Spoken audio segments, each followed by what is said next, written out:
প্রত্যেকটা মানুষেরই একটা স্বপ্ন থাকে। যেহেতু আমি ক্রিকেট খেলা শেষ হওয়ার পরে আমার সেকেন্ড লাইফটা আমি বেছে নেওয়ার চিন্তা করেছিলাম যে ক্রিকেট কোচ হব। যেহেতু আমার লাইফে আমি অনেকগুলো ভালো ইনিংস আছে এবং খারাপ ইনিংসও আছে, তো এই জিনিসগুলো আমি শেয়ার করতে চাই। এই কারণেই আসলে আমি কোচিংয়ে আসতে চেয়েছি।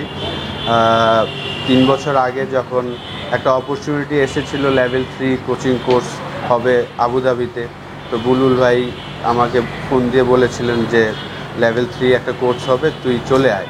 তো আমি নিজের খরচেই গেলাম এবং লেভেল 3 কোচিং কোর্সটা করলাম। তো লাস্ট 2 বছর ধরে আসলে আমি রংপুর রাইডার্স আমাকে একটা বড় ব্রেক দিয়েছে গ্লোবাল T20 টুর্নামেন্টে কাজ করার। সেখানে আমরা গিয়ে চ্যাম্পিয়ন হলাম। তারপর তো বিপিএল, ঢাকা প্রিমিয়ার লিগ, মেয়েদের ঢাকা প্রিমিয়ার লিগে গুলশান ইউথের হয়ে কাজ করেছি এবং কয়েকটা একাডেমিতেও কোচিং করিয়েছি।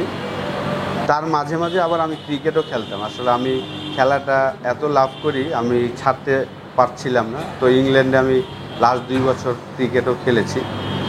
তো আমি সবারই একটা মানুষের স্বপ্ন থাকে যে বাংলাদেশের হয়ে কাজ করার। তো যেহেতু আমি ক্রিকেটের মানুষ, আর এটা ওইটা না, কাপড় ধোয়ার একটাই সলিউশন, চাকা অল ইন ওয়ান। আমার একটা অপরচুনিটি এসেছে। আজ ক্রিকেট বোর্ড আমাকে একটা অপরচুনিটি করে দিয়েছে আয়ারল্যান্ড সিরিজে কাজ করার। তো টিমটাকে দেখতে চাই অবশ্যই। যখন খেলতাম তখনও দেখতাম যে একটা ভালো জায়গায় ওয়ার্ল্ড চ্যাম্পিয়ন হব, ভালো কিছু করব। তো এখন যেহেতু কোচিং লাইনে এসেছি, আমার যেটা ইচ্ছা যে আমাদের ব্যাটসম্যানরা প্রত্যেক সেকেন্ড ইনিংসেই বড় বড় রান করবে, এটাই আমার ইচ্ছা। এবং কারণ আমাদের যেই টিম, যেই প্লেয়ার সবাই কিন্তু খুব ট্যালেন্টেড এবং আপনার এক্সাইটিং ক্রিকেটার, পারফর্মার, সবাই কিন্তু পারফর্ম করে হয়তোবা 2 ম্যাচ 3 ম্যাচ পরই। তো সেটাই কীভাবে ধারাবাহিকভাবে আমি করতে পারিনি আমার লাইফে, কিন্তু তারা কিভাবে করবে সেই জিনিসটাই আমি শেয়ার করার চেষ্টা করব এই সিরিজটা। দেখেন, প্লেয়ার হিসাবে ঢুকলে বেশি প্রেশার, কারণ আপনার পারফর্ম করতে হবে। সবাই পুরা 18 কোটি মানুষের সামনে আপনার ব্যাটিং বোলিংয়ের পারফরমেন্সটা জাজ করে। কোচের পারফরমেন্সটা আসলে টিম রেজাল্ট না করলে তখন হয়তোবা কোচের জাজমেন্টটা আসে যে আসলে টিম ভালো করছে না, এই কোচ ভালো না।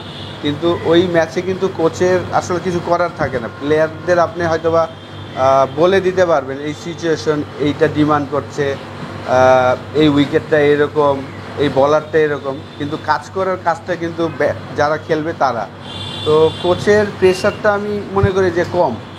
কোচের কোনো প্রেশার থাকে না, সব প্রেশার কিন্তু প্লেয়ারদের থাকে যে তারা কিভাবে পারফর্ম করবে ওই জায়গাটায়। তো ওই প্লেয়ারদের পারফরমেন্স বের করাটা হলো কোচের একটা বড় কাজ।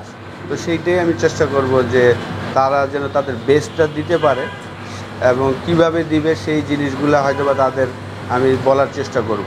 আমাকে যারা চিনেন সবাই আমি জানি যে আমার সাথে সবারই খুব ভালো সম্পর্ক, যেহেতু আমি খেলাটা প্রচুর ফলো করি।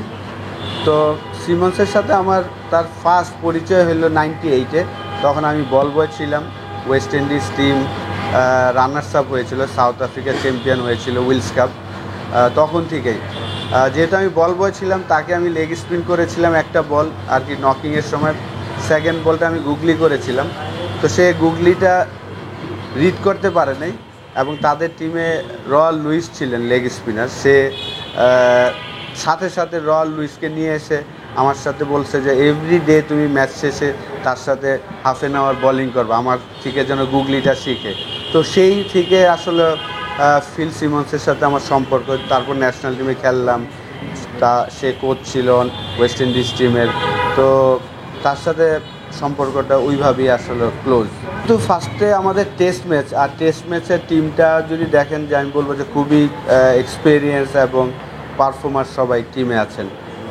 মুশফিক অলরেডি 98 টেস্ট ম্যাচ খেলে ফেলেছেন, মমিনুল 70+ টেস্ট খেলেছেন, শান্ত, লিটন, মিরাজ, তারা অলমোস্ট 10-12 বছর ধরে খেলছেন। তো টেস্ট টিমের ব্যাটিংটা আমি মনে করি যে খুব এক্সপিরিয়েন্স এবং তারা যদি তাদের বেস্টটা খেলে অতটা সমস্যা হবে না আমি আশা করি। আর পরে হয়তো বা T20 নিয়ে আমি আপনাদের সাথে আলাপ করব। যেহেতু ফার্স্টে টেস্ট ম্যাচে আমি বিশ্বাস করি যে আমাদের প্লেয়াররা বড় বড় ইনিংস উপহার দিবে আপনাদের। ফার্স্ট অফ অল আমি বলবো যে আমি নিজেরা খুব ভাগ্যবান মনে করছি, আল্লাহ আমাকে এমন সময় এই সুযোগটা করে দিয়েছেন। কারণ মুশফিকের ডেবু ম্যাচে আমি ছিলাম ড্রেসিং রুমে লর্ডসে, এবং মুশফিকের 99 এবং 100তম টেস্টও ইনশাল্লাহ আমি থাকবো।